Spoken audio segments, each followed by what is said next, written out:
Ladies and gentlemen, welcome back to the Pipe It Up podcast for another exciting episode between your co-hosts today with a lot to discuss. We had a home run derby, Jack, another MLW home run derby in the books. How you feeling about it? Yep.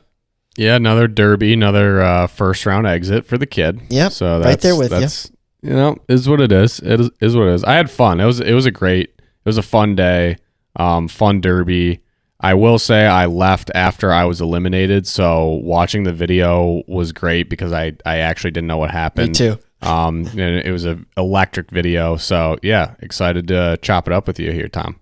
Yeah, just due to scheduling constraints and trying to make our lives easier, given Jack was in the area of the pod studio last week, as soon as we were eliminated, we came straight to the studio to record. Yep. So we had to kind of try to hide our somber mood after another first round exit for the pod duo here. But when last year I did make the second round, but that's because I had knocked out Jack in doing so that doesn't really count. Yeah. I'm honestly, you know what, I'll take a first round exit over having to knock you out again, or even vice versa. It wasn't fair to have us against each other last year. Yeah, that was ruthless. I mean, it was. We also just got very tough draws in the first round of this one too. I mean, warranted, granted, like I shouldn't even probably be in the home run derby. I don't even have a hit yet, so I shouldn't be in the home run derby, but every once in a while you get lucky. So I got matched up against Jonah pretty quickly. My hopes faded, but it was fun to still, knock some over the yard, hit a gold ball. I think the record should show, you said it in the video, but you actually did hit more home runs than Jimmy in that first round, which the record should reflect that for sure. But yeah, just tough first round exits for the kids. Yeah, I definitely was a little bit salty at first for a couple different reasons, but then after seeing how high the home run totals were all day compared to years prior, I felt less bad about losing to Jimmy, even though I hit 11 home runs, because that kind of became the standard as the derby went on. But all I got to say, Jack, and this applies to you too, we were one of few who hit the dizzy sign. I had 5 home runs with 0 outs, and then I hit the dizzy sign, and it changed everything. It changed everything, but that's the name of the game, I guess. Dude, the dizzy killed me. I mean, you guys saw last year. I beat the dizzy bat. I made the dizzy bat mine. Yeah. Got up and I hit a homer left-handed. This one, I was like, all right, when I stand up, like I'll try to do it again just for the video. Like I'll try to do it lefty. I don't know if it was. It actually probably was because I was also very dehydrated, just how hot it was outside. Mm-hmm. If you listen to last week's episode, you'll hear my my injury because of my dehydration and sneeze. My explosive sneeze that was coming home from this night. Okay, so when I got up from the dizzy bat, it was not only just like dizziness, it was pure just that feeling when you stand up too quickly and you're dehydrated, like. You got your vision just kind of goes black for a little bit there. That was me trying to hit the ball, and so gave a very poor effort on the dizzy bat. Did not win that battle this year at all. No, well, I at least learned from my run last year at the dizzy with the Mr. Dizzy, because last year that was probably my first dizzy bat spins that I had done in 10 years since we were children. Yeah. But so last year I just fell like a tree that had just been cut down trying to hit the ball. So this year while I was spinning, I'm thinking like, fight the gravity. Like once you stand up, know it's going to hit you hard. So I like planted my feet and really tried to stay planted. But again, like the ball's coming in and I'm so like my body wants to fall over so bad. So props to you, Jack, and to anybody else who has made contact and hit it over, because I really given that I had to catch Jimmy, who had 14, and I was currently sitting at 5 home runs, no outs. Yeah. I was really trying to keep the momentum going, so I gave it my all this year and still came up with nothing but air. So, I mean, when we were hitting home runs, though, we were hitting them far. We were hitting bombs for sure. What was the logic behind going barefoot, Jack? I guess the first year I ever did the home run derby, for those of you who have been around for a while, I think I just forgot my cleats and I showed up in Crocs So I ended up just doing the Derby in Crocs and actually made it to the finals, which was so electric. And so, naturally, just credited all the success to actually wearing the Crocs.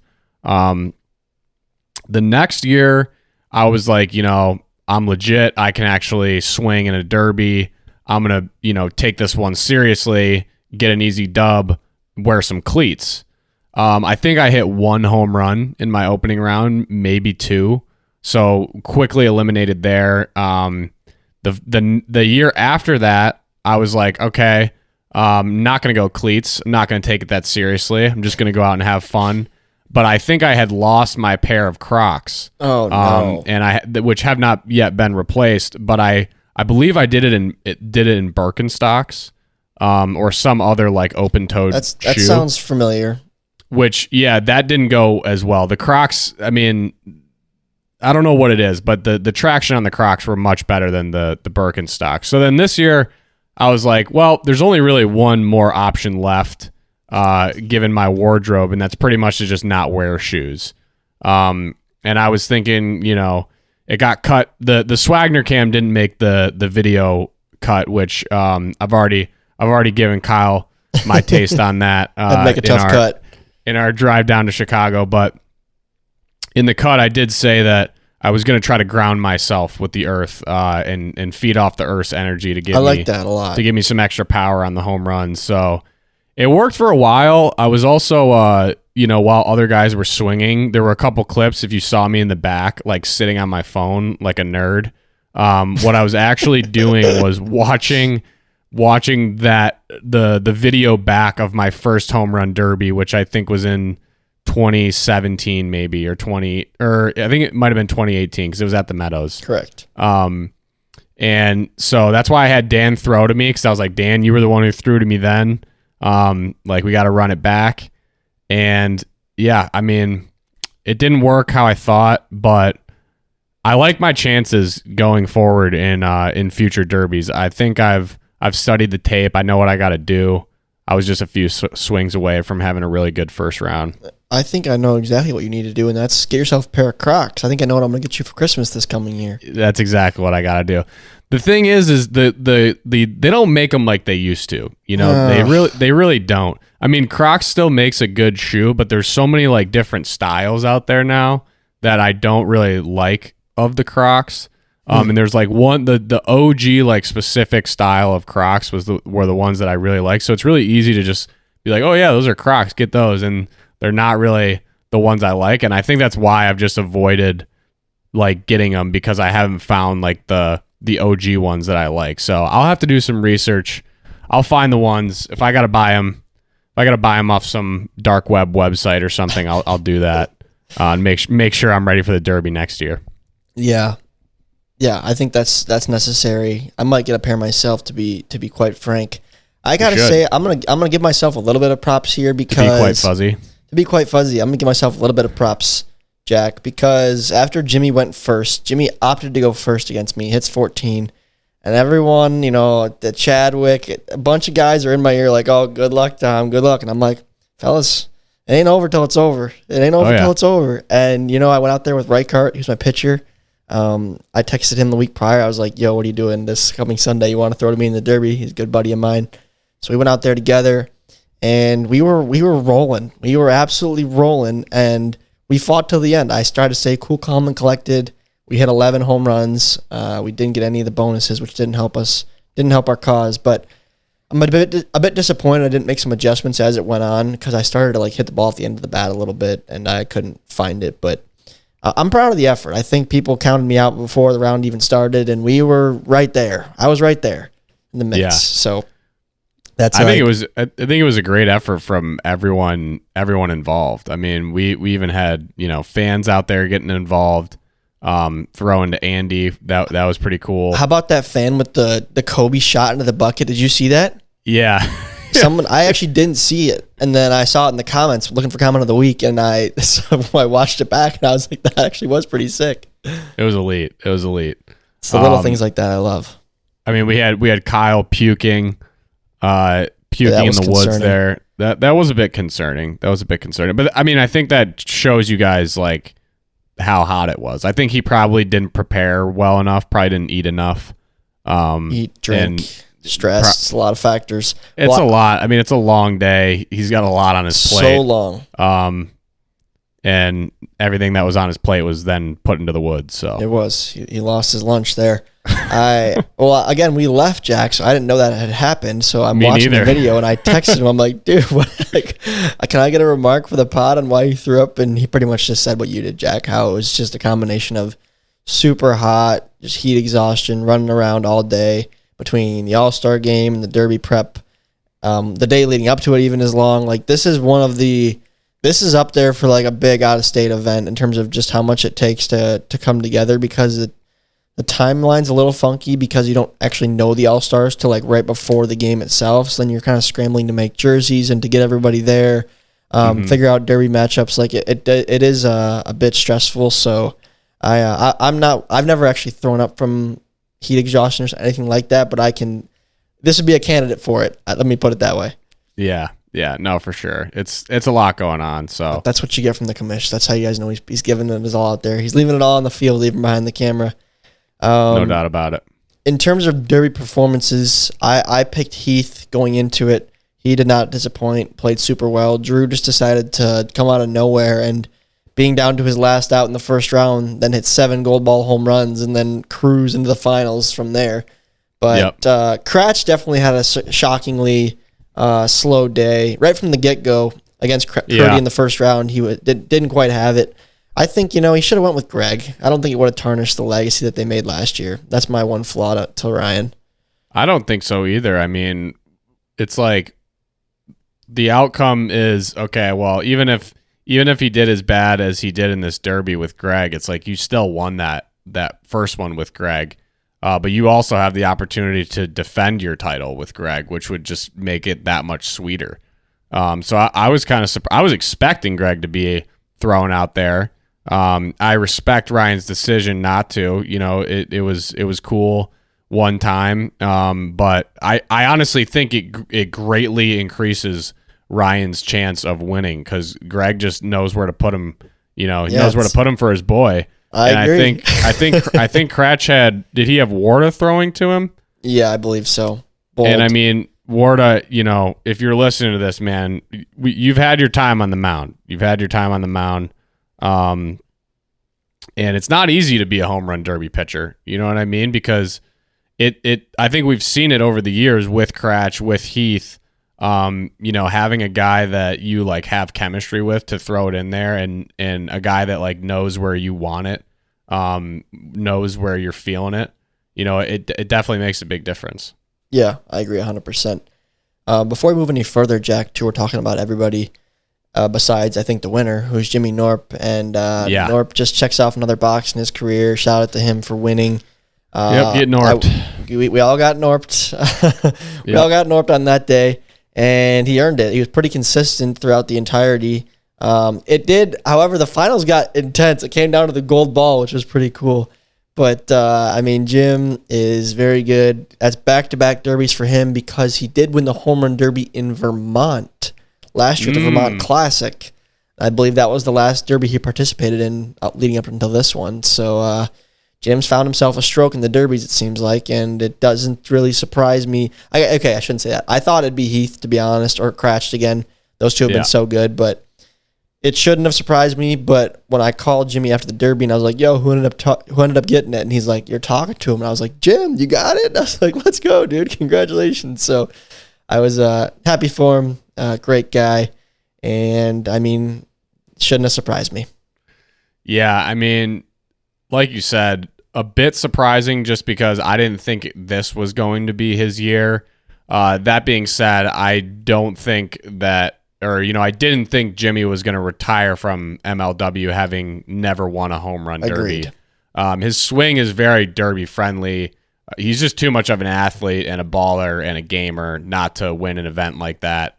Already a very decorated career in MLW. This one's definitely like icing on the cake for what he's already done. But hats off to Jimmy. Like, great job, Jimbo. Yeah, well done, James. Well done. we have a lot to get to today, guys. We're going to have Stat Sean on here in a moment, and then we're going to talk about the first half, recapping that, as well as previewing the All-Star game a little bit. Jack, I got to say, we saw the introduction of the pie this year on the Derby stage. Pearson got pied, and then he won in the, triple swing-off, I think? Yeah, that was unbelievable. Like I texted the cheat code, and I said, tough way to go down, man, but valiant effort. So tough, but like that was such good content, like so intense, like just back and forth. You don't know who's going to take the crown. I mean, that was awesome. I don't know if have we ever had a swing off that's gone that deep in a Derby that you can remember or can think of? I'm gonna say yes, but not many, Jack. And a lot of them I think were at like Colts Field and not the Meadows. We haven't had many triple swing offs at the Meadows, if any. It's few and far between for sure. So they are intense and they're fun. Like in the moment they're fun because it happens pretty quick in real time, just like the video, and it's just exciting to watch. That's why I was bummed we had to leave, but hopefully next year we can stick around. I'll admit it, man. I was rooting for Drew Davis. I really was pulling for Drew. Really? Okay. Watching the video, it was just like, okay. First of all, I mean, he absolutely just turned his round around. It was impressive. It was unbelievable how he went from like zero to hero. Just pimping gold balls all over the place. It was unbelievable. And then later in his other rounds, I mean, he was hitting the ball so far, like he was just mashing the ball. Mm-hmm. Like I felt sorry for those balls and the people who had to grab them out of the woods. Yeah. But I was pulling for him. That's got to be his best Derby performance ever, and I liked his idea on the spree when he got the spree, having Andy kind of come up close and just chuck him really fast. Mm-hmm. That was a smart maneuver there. But yeah, I was pulling for Drew. The sprees were pretty funny. There were a lot of sprees. Not the candy. But. The one hand by Jimmy, I thought was very creative. I like that because I've actually watched like guys use the spree, and at times it almost seems like a disadvantage because like the bat, you just like tire yourself out, and you're like, it takes you 5 seconds just to figure out the bat, and then by the time you figure it out, like your 10 seconds are already over.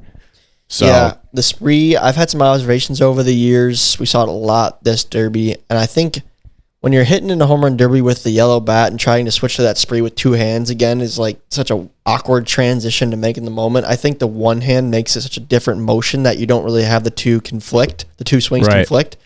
So I like that. And I think also, tip for next year players, if you're listening, I think people are swinging way too hard in the sprees. That bat is like a trampoline, and we used to swing that when we were 7 years old and weighed 60 pounds.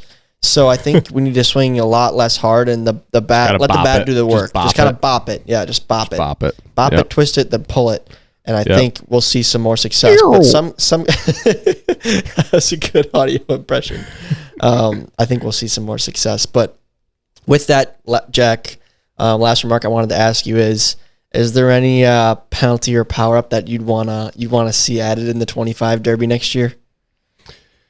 I thought it was cool seeing like Drew really take advantage of the gold ball in that one round, and it just kills me to see all these home runs get hit, and like the only power up in the outfield that gets hit is the ×2 scoreboard, and I think one person hit a pennant flag somehow. Yeah, but I did. I think we just got to find a way to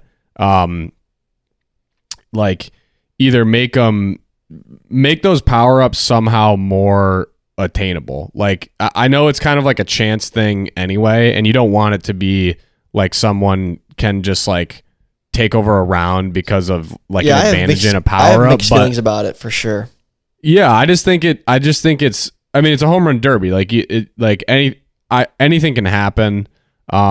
There's a bunch of wild cards out there. I did like the addition of the wild card gravestone. Mm-hmm. I thought that was a good idea by Kyle. But yeah, I want to see one of those ×5 get hit, one time. Yeah, you say that, Jack, but you watch next round. You're gonna have a 4 home run lead, and someone's gonna drill a ×5 star to eliminate you, and you're gonna eat those words you just said. That's a good point. That's a really good point. You're not wrong. But it is a balance.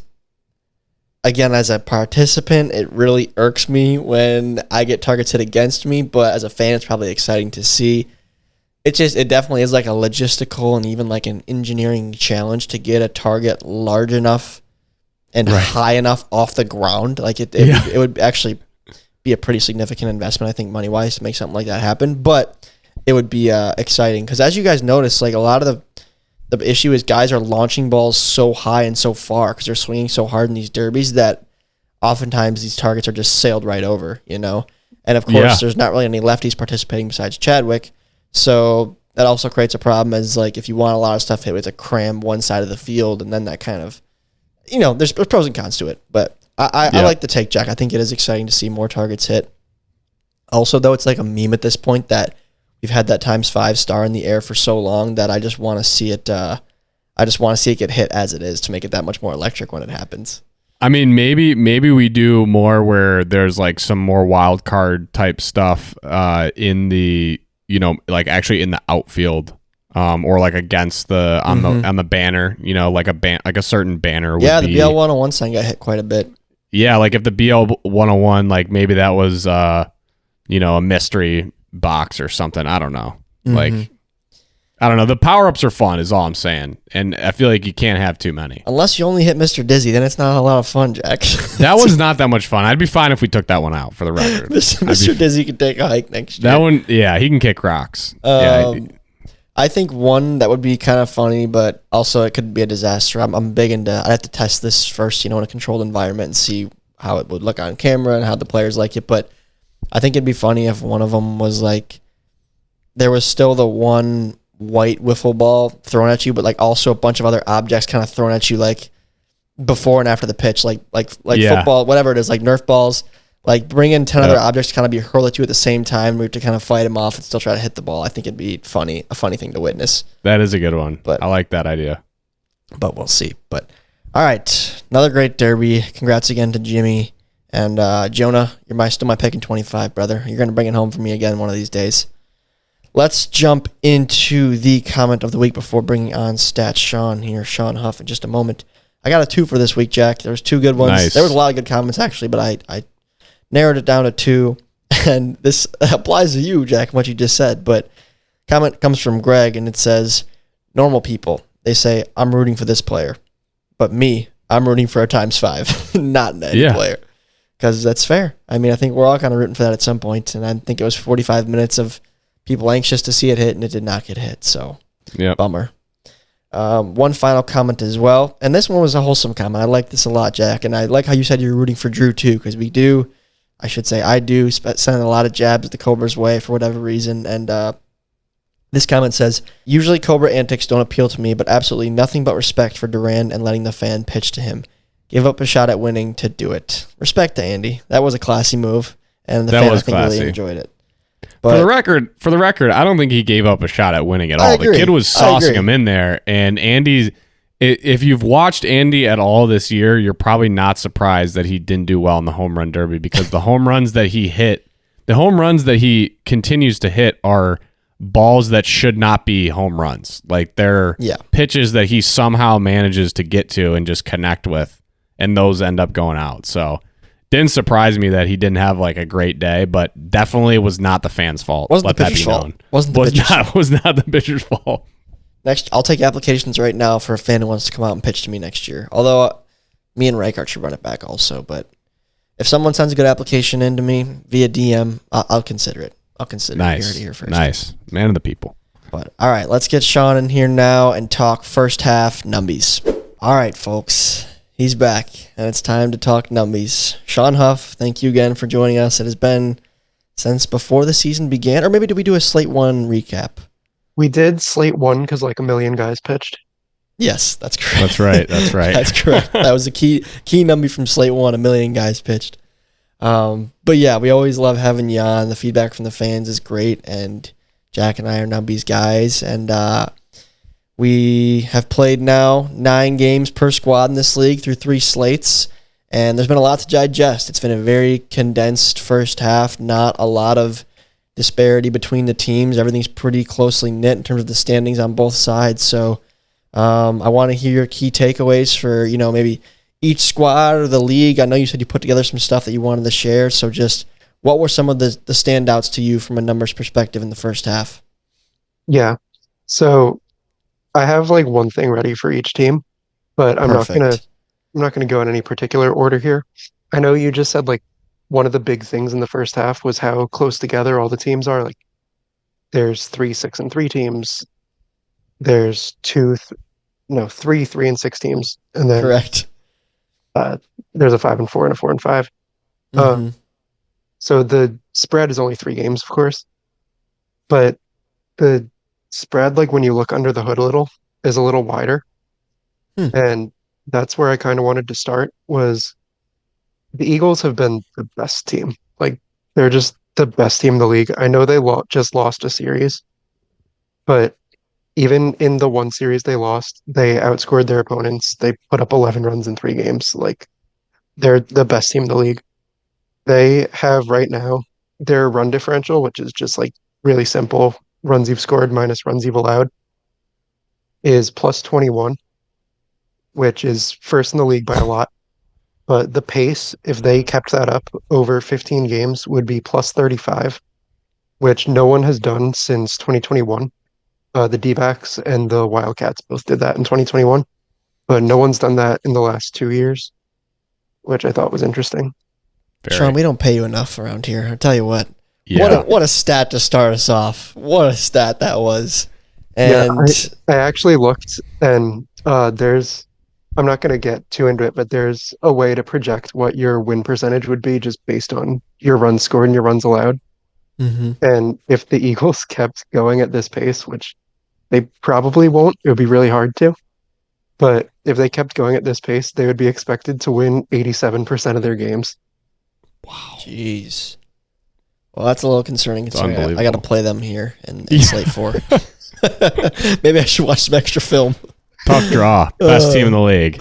Best team. No questions asked. They're the best team in the league. Yeah. Yep. Great. Well, cool. Start us off with a bang. I must say that they're solid. They were 1 win away last year. Jack, you know better than anybody that they're a solid team. Yeah, I'm honestly like, it was an awesome stat. I'm really not surprised. I feel like they are the best team right now, like for sure. Obviously the numbers back it up, but just like the eye test, like Sean said, even though they lost their last series, like it still felt like, I don't know, the Eagles are a problem. There's no other way to put it. They're a problem. Yeah, and they're doing it basically without their number 2 pitcher. Correct. Which is also scary. Hit us with the next one, Sean. What do you got for us next? So I know you just said it's going to be intimidating to face the Eagles next slate, so I figured I'll go to the Mallards next, make you feel a little bit better. And we all know how good Robles has been this year. He has a .24 ERA. He's given up 2 earned runs. Like he's probably going to give up another at some point, but if he doesn't, like we're talking about 2019 Daniel Schultz territory. But what I wanted to say with him is I'm keeping track of this because it's fun for me, and I don't think any full-time pitcher has ever done this. Robles has reached base via a hit or a walk 19 times this year, and he's only allowed 24 base runners. So he's really close to reaching base as many times as he's allowed base runners. That's crazy. I'm really hoping he can do it. Honestly, I think he could, and it doesn't surprise me either. Like I almost would have thought it was the opposite way because of how good he's been on the mound. I bet you if he was having his offensive year he had last year, it'd be possibly even higher. He probably would be. Like he's been a good hitter this year. Like he's been a top 10 hitter, but we're used to him being like a top 2 hitter. Mm-hmm. Right. And not 2. Yeah, the other thing that's notable with him is obviously he has the most strikeouts and he has the highest strikeout rate. If you subtract his walks from his strikeouts and then just do that across the percent of batters, that's still higher than every other pitcher's raw strikeout rate except for Cratched. That's insane. He's been incredible. I mean, what can I say? That Miami series was just remarkable, and he followed it up with the same stuff again in Slate 3. So crazy. Question is, what can the rest of the Mallards do around him? Let's not talk about that in any more detail, Jack. Thank you. No more questions at this time for the Mallards. There is some encouraging signs there. Jorgensen's been a really, really unlucky hitter this year. Correct. That's Preach facts. it. Preach it. Yeah, he's like fourth in contact rate and just isn't getting hits out of it. Yep. Yeah. Sounds about right. Yeah. So I can't talk about Robles and then not go right to the other MVP candidate, which of course is Cratch. Um, he's having such a strange year because all of his hits are homers. But 6 for 6. he has more homers than half of the teams in the league. Like he has more homers than the Gators, more than the Magic, more than the Mallards, and the same amount as the D-backs, which like that's the part that really blew me away. Like that's a team with Norp and Pishka and Heath and like Bennett hits homers, Flood hits homers. He has the same amount as them as a team. He's also not, he's only like a game's worth behind, I forget who the lowest strikeouts for a team are. He was only like 7 behind. So Cratch is just basically a team. I mean, Cratch Robles is a basically wagon. our team right now too, but yeah, he's a wagon. He is so good, and it's just year after year after year, he never loses a step. It's incredible to watch. Yeah, he's the only player in the league so far this year who's been worth at least 1 win batting and pitching. That sounds right. Yeah. It's like you can count him for a win for sure.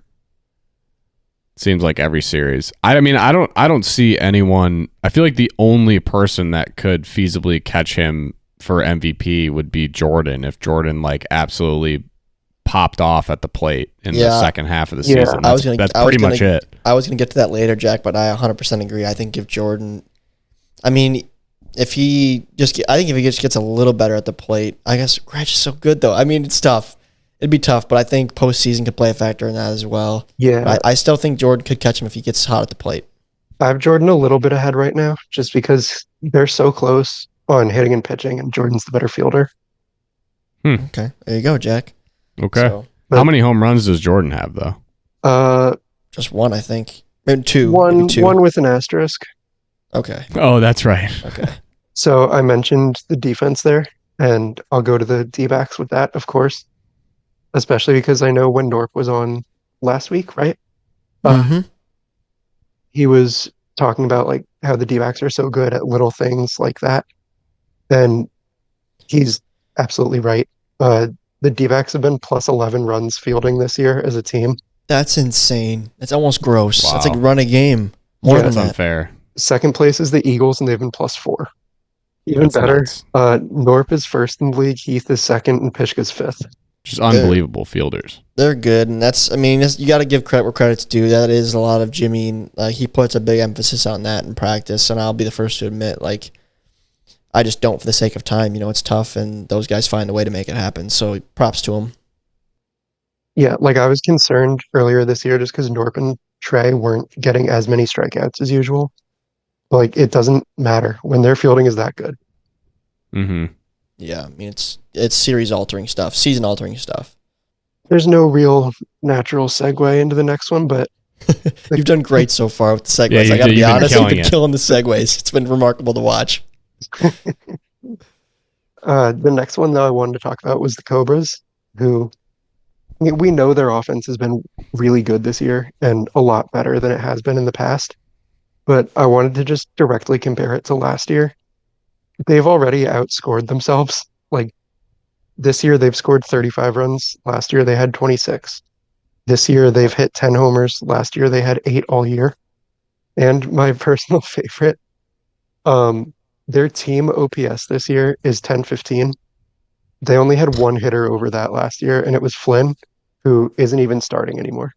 That's insane. Yeah, I was going to say, what's the on-base percentage now? Has it dropped because Flynn was so good last year? That's one question. I know, he was so good. You don't have to pull it right now, Sean, but I do have it. Their team on base is 441. Okay. I think Flynn was an even 500 last year. Setting that bat down time and time again as he trots down to first base. Yeah, I mean, obviously so much of it is Durand. Yeah. He's definitely changed what their offense looks like. I mean, that doesn't surprise me. Their offense was bad last year. Outside of Sean, their offense was definitely bad. And I can say that because I know what a bad offense looks like. Yeah, and again, I'm kind of meshing together the conversation I was going to have with Jack separately with this conversation with Sean, but I think it's appropriate to say now. I think like the main surprise of the first half I wanted to highlight was this Coastal Cobras team. Yep. I mean, we talked about how they'd be the vibe tribe and they'd be fun to watch and this and that, and it's one thing to say it, another thing for it to actually happen. And sure, they're 4-5 and below 500, but that's the second best record in the AL right now, and I mean, they're right in the thick of it, and it's been just a shock to me, especially with the way that they're doing it. It hasn't been Caden and Barron carrying them. I mean, Andy has been the surprise of the season to me, and I just didn't think that the offensive firepower is what would get this team to the playoffs. But as of right now, if the season were to end as it stands now, that would be the case. So it's just been it's been so different than my expectations for this team, and props to Drew for building the vibe tribe, and they're having fun out there, and it's showing a little bit. Yeah, they've been incredible. Yeah, it's been quite the first half of the Cobes. Again, 4-5 is nothing to usually call home about, but with how tight the league is, that's a very solid start, and it's got them where they need to be to make the playoffs. So, yeah, the only real concern they should have as a team is that they don't have the tiebreaker over the Magic. Also, a big concern for them is that Fuzzy Frank has him out, so that's also not playing in their favor. Yeah. That is true, although Fuzzy Frank uses my numbers, and my numbers like the Cobras a little more than he does. Have we ever said that publicly? I don't think we have. I think we have. I think when we introduced Frank, he wasn't Frank at the time, but I think when we introduced him, we said that Sean, uses Sean's numbers. Okay, yeah. Frank is powered by Stat Sean. That also explains some of the weird results that Frank had early in the season when it was like really small samples. Because at one point, like Dan Schultz was hitting a home run every 2 at bats or something because he just had so many walks. On to the next. All right, I'll go to the Magic. So I know the first time I was on here, one of the stats I really talked about a lot was like, oh, Grant Miller just had the best single season hitting year in MLW history. And I used OPS Plus for that. And this year he's felt quieter, but I looked, and if the season ended today, he would just have the 3rd best season ever.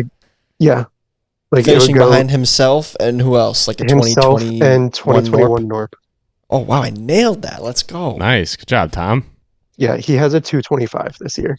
So it's not 300 like it was last year, but it's still, he's more than twice as good as the average player. Again, so doesn't surprise me. I mean, he's literally like our offense at this point. Like he really is. Yeah, it was quite impressive again when I see Jordan be very careful with him. The first game we played, you guys, Jack, and then the second game, Preston's like, I don't want to throw it at him. I'm like, come on, man, show some confidence and go at it. And then, bam, home run. I was like, well, see ya. Bad management maybe, but see ya. I mean, he's just so good at everything. He doesn't strike out. He doesn't chase pitches. When he makes contact, it's loud and it's in the air. Oh yeah, can confirm. He's a special hitter. He's a nationwide talent, that's for sure. Yeah, I've seen him play in person once, and it was at the UIF's Home Run Derby. And I don't think I even saw his bat when he was swinging. Just all of a sudden, it would be on his shoulder. He's got a really smooth swing. One of the prettier swings in the game, not just in MLW, but across the country. Yep, the Cats are the last team here, and I saved them for last. I think we need a Gator stat as well. Cats and Gators. Oh, we do need the Gators. You're right. Yeah, I'm going to do Gators first thing because theirs is more fun. Okay. So I know you guys talked to Sawyer after Slate 2, and he's just been so much better this year. But I wanted to give some of the proof of how much better he's been, even after a rough Slate 3, which, I mean, I don't think that's going to continue. It just looked like he couldn't find his big drop with the ball that day. So last year, 2023, he was good, but for a guy with stuff that nasty, he was only striking out a league average amount of batters. Like, just the percent of batters he was striking out when compared to league average, it was 1% better. Okay. This year, it's 11% better.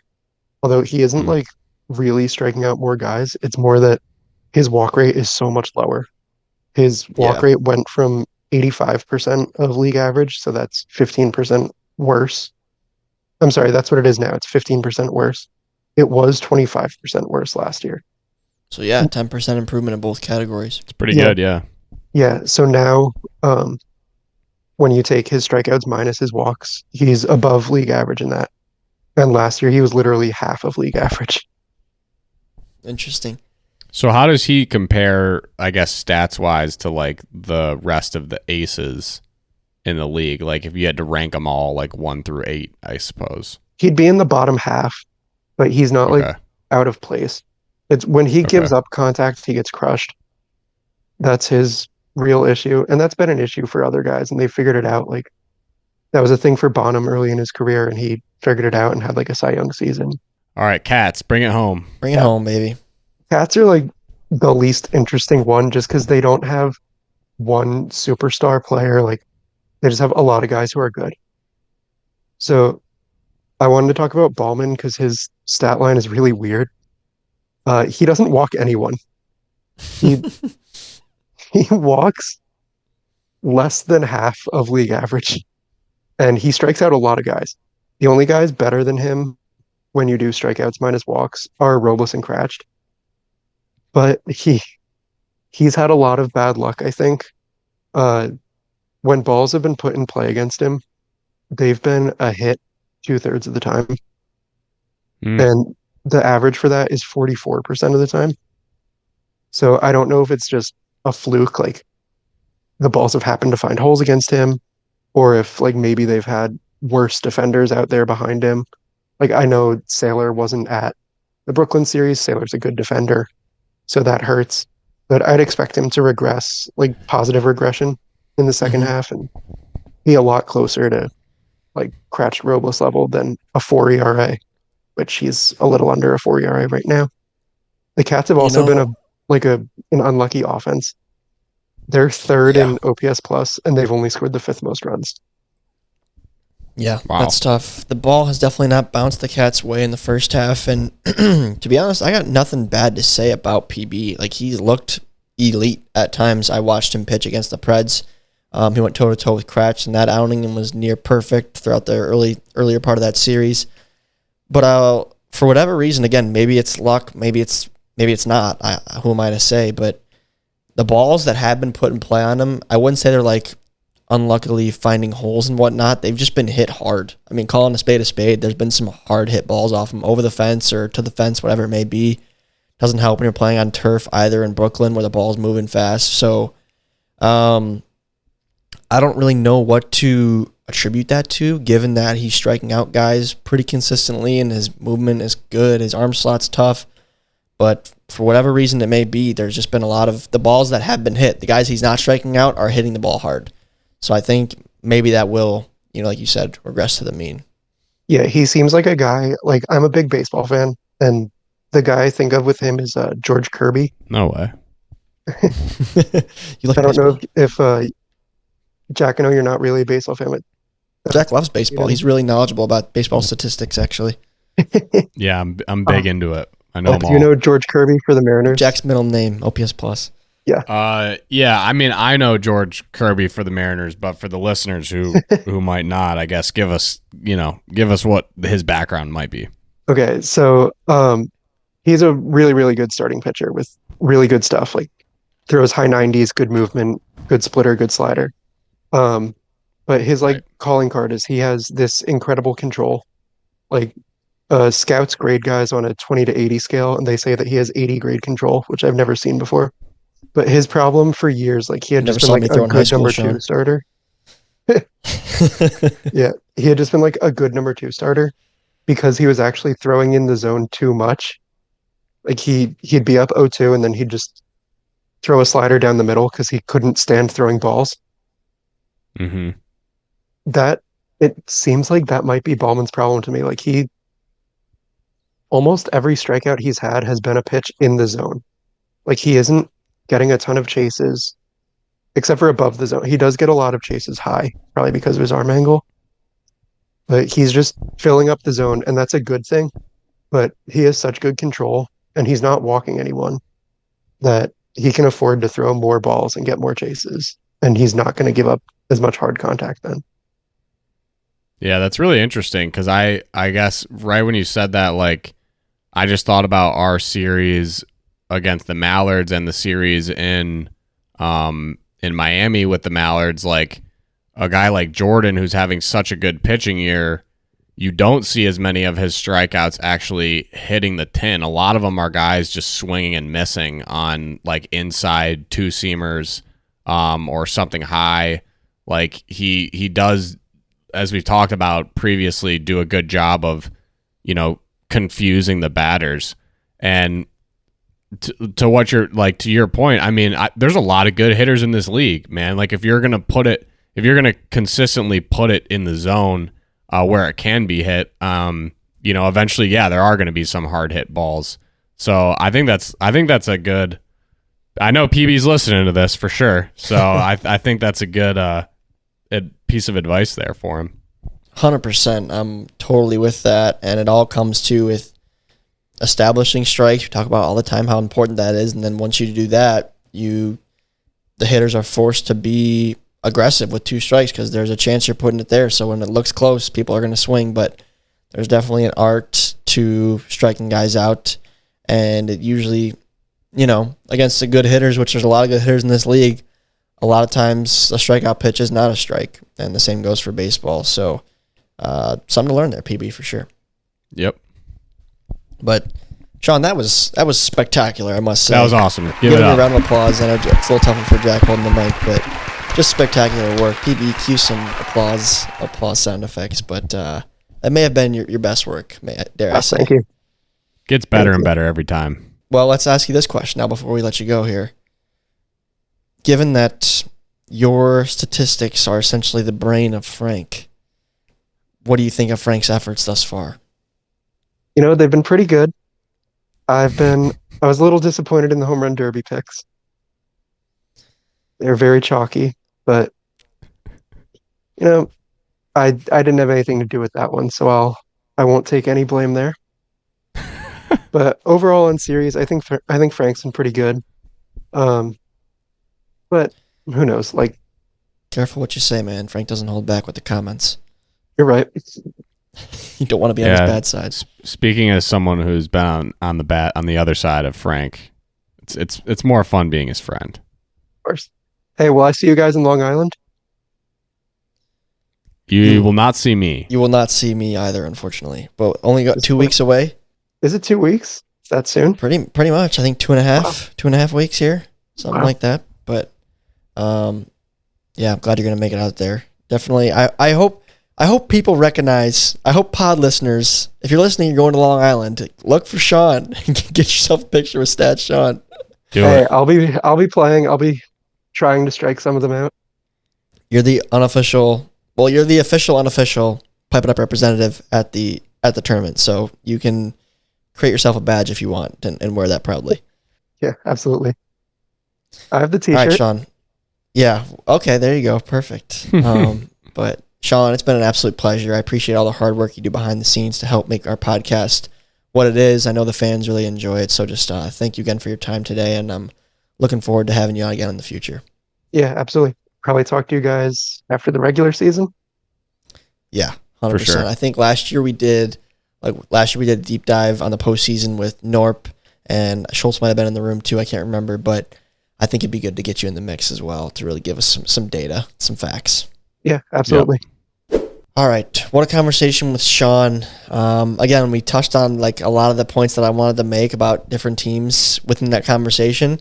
So, Jack, I have a couple of final comments, if you don't mind, on the first half that I'd want to touch on, but then I'll kick it to you, and then we can go from there. But really, a couple things. I mean, we mentioned the parity, how 3-6-3 teams, 3-3-6 teams, and then a 4-5 and a 5-4. I just think that that's very unique to this league, and I think a good chunk. The Gators haven't been great, I'll be honest, but the Cats and the Magic are both like right in the mix there. And it's just unbelievable to me to think about the talent on the Magic and the Wildcats and to see them sitting at 3-6. And I think it just speaks again to how competitive the league is. And it's just, it's frustrating, I think, as a player, because you think of your team as so talented and then the results don't reflect that. But it's also what makes this league so great, Yeah, 100%. And additionally, the one final comment I wanted to make about my team, too, is Jordan's been great. He mentioned how Jorgensen just hasn't been getting rewarded, but I do think something that will make or break us this year is the additional pieces on the offense, whether it's Preston stepping up or Carlington or myself, I think is very important for the Mallards' success. They're sitting at 5-4. We're sitting at 5-4, right in the middle of things. And it only takes, one good series from the Gators for them to kind of be knocking on the door there. So we definitely need someone to step up on offense, and I think you could say the same about you and the Magic as well, Jack. Yeah, I mean, we're in the same boat. Boat. We saw that series. You guys all watched that video. I mean, we both gotta have some guys step up offensively for sure. I would say the biggest surprise, and Sean kind of alluded to it, I guess, with some of the stats about Ballman, but to me, the Wildcats just being where they're at is a little bit surprising to me. I would have pictured them more so at least where the Cobras were at right now. So we kind of talked about how the Cobras have been a surprise. I would say the Wildcats have equally been as surprising. Just the fact that their record's just not better than it is. I mean, they're like, you look at their roster, I still feel like they have one of the best rosters in the league. Yeah, I think they do. They haven't got the ball bounced their way as much as they needed to, but that one's definitely a surprise for me. I mean, the NL to me hasn't been super surprising. You kind of have the three at the top that just eat each other alive during the regular season. Is pretty typical. And then the Gators hang around and see what they can do. And so that one hasn't been as surprising to me as the AL, but I think we expected parity coming into this year.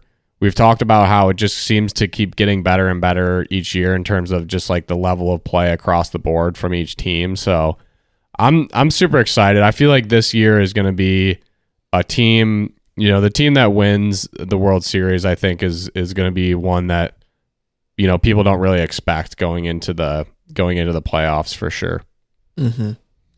Well said. I'm really excited for the second half, and I'm anxious to play in it as well. And really, Jack, just the AL, I'm just so curious to see how it shakes out. I genuinely am. I mean, I think on the NL, the Gators will miss with the way things have gone. My prediction for the Gators is they go 5-10, going 2-1 in every series. That's my prediction. Or they never get swept, but never win a series. But you guys, it's just such a... I mean, it could very well come down. I think you guys play the Cats in Slate 5. Yep. That could be for it'll come down to that. It'll probably come down to that. Head-to-head is big, especially when you're tied at the break. So it'll probably come down to that, and that's just wild to me that one of those two teams will miss. When I preseason power rankings, in my own head, I probably would have had you guys at 1 and 2, to be totally honest. So it's just crazy how things have played out so far. Yep, agreed. But all right, folks, there's your first half. We've now kind of summarized it on the pod. Stat Sean has spoken, and now all that's left between us and the second half and the postseason is the All-Star game. So thank you all so much for tuning into another exciting episode of Pipe It Up. So much fun having Sean on. I can't express how excited I am about how well that went. I just appreciate the effort from Sean to the moon and back. So thanks again, Sean. Thank you all for tuning in for the first half of the season. Really appreciate it. It's a pleasure. Jack and I enjoy doing this for you guys, so I'm glad you guys are enjoying the content. But without further ado, that's a wrap on this one, guys. Jeremy Adams once rode in the back of a car with David Ortiz to a Red Sox game. We will see you all next week. Pipe it up.